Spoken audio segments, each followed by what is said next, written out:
ऋषिकंड वाला श्मशान में जब महर्षि दधीचि के मांसपिंड का दाह संस्कार हो रहा था तो उनकी पत्नी अपने पति का वियोग सहन नहीं कर पाई और पास में ही स्थित विशाल पीपल वृक्ष के कोटर में 3 वर्ष के बालक को रख स्वयं चिता में बैठकर सती हो गईं।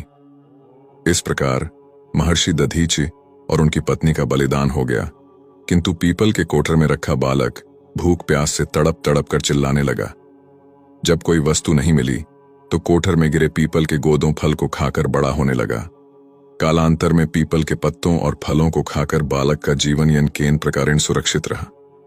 एक दिन देवर्षि नारद वहां से गुजरे। नारद ने पीपल के कोठर में बालक को देखकर उसका परिचय पूछा।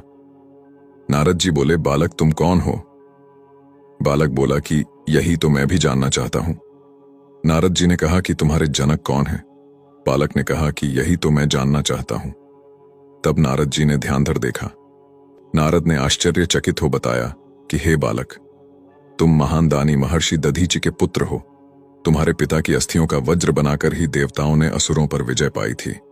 नारद ने बताया कि तुम्हारे पिता दधीचि की मृत्यु मात्र 31 वर्ष की आयु में ही हो गई थी। बालक ने पूछा, मेरे पिता की अकाल मृत्यु का कारण क्या था?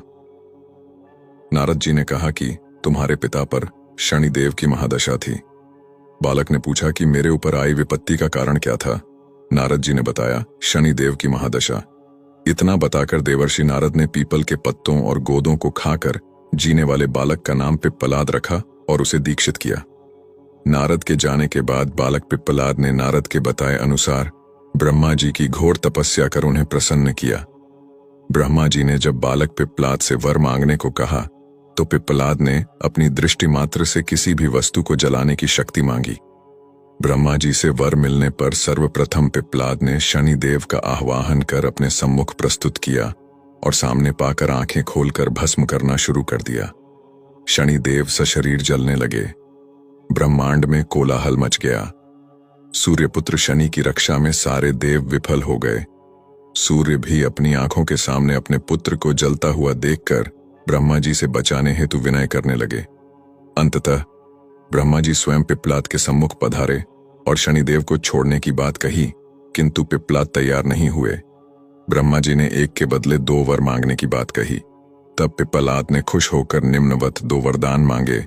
एक, जन्म से 5 वर्ष तक किसी भी बालक की कुंडली में शनि का स्थान नहीं होगा, जिससे कोई और बालक मेरे जैसा अनाथ न हो।